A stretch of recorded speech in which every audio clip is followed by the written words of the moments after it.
प्यारे बच्चों, मैं doctor Ashok Yadav, associate professor government Kusum PG college Shuni Malwa Narmadapuram, department of higher education Madhya Pradesh, video sub module number 2T 5.3b, जिसका title है partial differential equation reducible to equation with constant coefficient.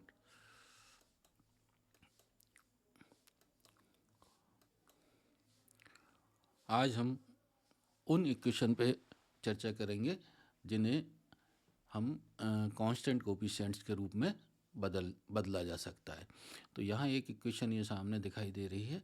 ये वो equation है जिसमें कोफिशिएंट्स के रूप में वेरिएबल्स हैं। पहली टर्म में यहाँ पे हमें x to the power n variable है, या x to the power n-1 है। यहाँ पे यदि हम देखें तो y की पावर n है। तो इस तरह के यदि वेरिएबल्स इक्वेशन के साथ होते हैं तो वो हमें सॉल्व करने में परेशानी होती है और हमारी इक्वेशन सॉल्व नहीं होती। तो आज के इस लेक्चर में हम इन वेरिएबल को कांस्टेंट में कैसे बदला जाए उसके बाद उसकी मेथड को समझेंगे। तो इसे बदलने के लिए हम कुछ स्टेप्स यूज़ करेंगे। तो पहले स्टेप में तो हम ये करते हैं कि स्मॉल एक्स और स्मॉल वाई के रूप में हमें इक्वेशन दी है, उसके स्थान पर दो नए वेरिएबल कैपिटल एक्स और कैपिटल वाई इंट्रोड्यूस करते हैं। इस प्रकार से इंट्रोड्यूस करेंगे कि small X is equal to E to the power capital X और small Y is equal to E to the power capital Y. ऐसा करने से हमें capital X is equal to log X और capital Y is equal to log Y हमें प्राप्त हो जाता है। इसके बाद हम कुछ और रिप्लेसमेंट करेंगे कि ऑपरेटर डी का यूज़ करेंगे किसके स्थान पर, X del upon del X या del upon del capital X के रूप में। डी डैश ऑपरेटर यूज़ करेंगे हम by del upon del Y के स्थान पर या del upon del capital Y. इस तरीके से X del Z upon del X is equal to D Z का यूज़ करेंगे by del Z upon del Y के स्थान पर डी डैश जेड का। ये आपने पहले सामान्य इक्वेशन जो थी उन इक्वेशन में भी इस तरीके से पहले आप चेंज किए हैं। X square del two z upon del x square है तो उसे हम डी-1 इंटू जेड से बदलेंगे। Y square del two z upon del y square है तब डी-1 into z. X y del two z upon del x del y है तो इस स्थिति में हमें डी डैश इससे रिप्लेस करेंगे। X square y del cube z upon del x square del y है तब डी-1 डी डैश जेड से, और एक्स वाई स्क्वायर है तो फिर यहाँ पे डी-1 इंटू जेड से रिप्लेस होगा। इस तरीके से जब हम इनको रिप्लेस कर देते हैं स्मॉल एक्स स्मॉल वाई को कैपिटल एक्स कैपिटल वाई से, और डी ऑपरेटर का यूज़ करते हुए जब हम इक्वेशन में पुट करते हैं तो हमें फिर जो इक्वेशन प्राप्त होगी वो कांस्टेंट कोफिशिएंट के साथ पार्शियल डिफरेंशियल इक्वेशन हमें प्राप्त हो जाएगी। वह पार्शियल डिफरेंशिएशन होमोजीनियस भी हो सकती है और नॉन होमोजीनियस भी होगी। यदि वो होमोजीनियस है तो प्रीवियस मॉड्यूल में जो होमोजीनियस इक्वेशन को सॉल्व करने की विधि है उस विधि से सॉल्व करेंगे। नॉन होमोजीनियस है तो नॉन होमोजीनियस की विधि को से सॉल्व करेंगे। सॉल्व करने के पास हमें जो इक्वेशन प्राप्त होगी, जो रिजल्ट हमें मिलेगा वो कैपिटल एक्स और कैपिटल वाई के रूप में हमें मिलेगा।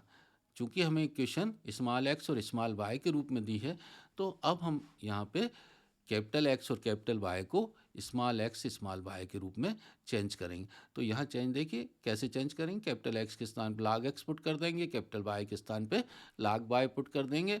तो एक्स और वाई जो हैं हमारे पास स्मॉल के रूप में मिल जाएंगे और स्मॉल एक्स वाई के रूप में हमें फाइनल रिजल्ट मिलेगा। वही हमारे एक क्वेश्चन का सॉल्यूशन होगा। एक एग्जांपल हम यहाँ पे लेते हैं कि solve x square del two z upon del x square plus 2xy del two z upon del x del y plus y square del two z upon del y square is equal to 0। तो x square del two z upon del x square के को हमें यहाँ से बदलना है। Second term में हम यदि देखें तो एक्स वाई का मल्टीपल है, यहाँ पे एक्स वाई कोफिशिएंट के रूप में है या वाई स्क्वायर कोफिशिएंट के रूप में है। पहली टर्म है एक्स स्क्वायर कोफिशिएंट के रूप में, तो इन्हें हमें रिप्लेस करना है। तरीका वही होगा हर सवाल में, स्मॉल एक्स को हम e to the power capital X के रूप में और स्मॉल वाई को e to the power capital Y के रूप में बदलेंगे। ऐसा करने से हमें capital X is equal to log x मिलेगा और capital Y is equal to log y प्राप्त होगा। Del two x square del two z upon del x square, इसको हम डी माइनस वन से, y square del two z upon del y square को D dash minus one से परिवर्तित करेंगे। X y del two z upon del x del y को D dash से, सवाल में हमारे पास 2xy के रूप में दिया था, तो हमने यहाँ 2xy del two z upon del x del y को 2d डैश जेड से रिप्लेस करें। हमारी इक्वेशन जो दी हुई थी x square del two z upon del x square plus 2xy del two z upon del x del y plus y square del two z upon del y square. X square del two z upon del x square को हमने D minus one से बदल दिया। 2xy del two z upon del x del y, इस term को हमने 2d dash से, y square del two z upon del y square को डी डैश माइनस वन से रिप्लेस कर दिया। डी का हम मल्टीप्लिकेशन अंदर की तरफ कर लेते हैं तो डी स्क्वायर माइनस डी हो जाएगा। यहाँ पे 2d डैश, इस डी डैश का अंदर की ओर मल्टीप्लिकेशन करेंगे तो डी डैश स्क्वायर और डी डैश मिलेगा हमें। इसको और व्यवस्थित कर देते हैं, डी स्क्वायर 2d डैश और डी डैश, ये तीन टर्म हमने एक साथ लिख ली। यहाँ पे माइनस डी बचा था और यहाँ पे माइनस डी डैश बचा था, माइनस कॉमन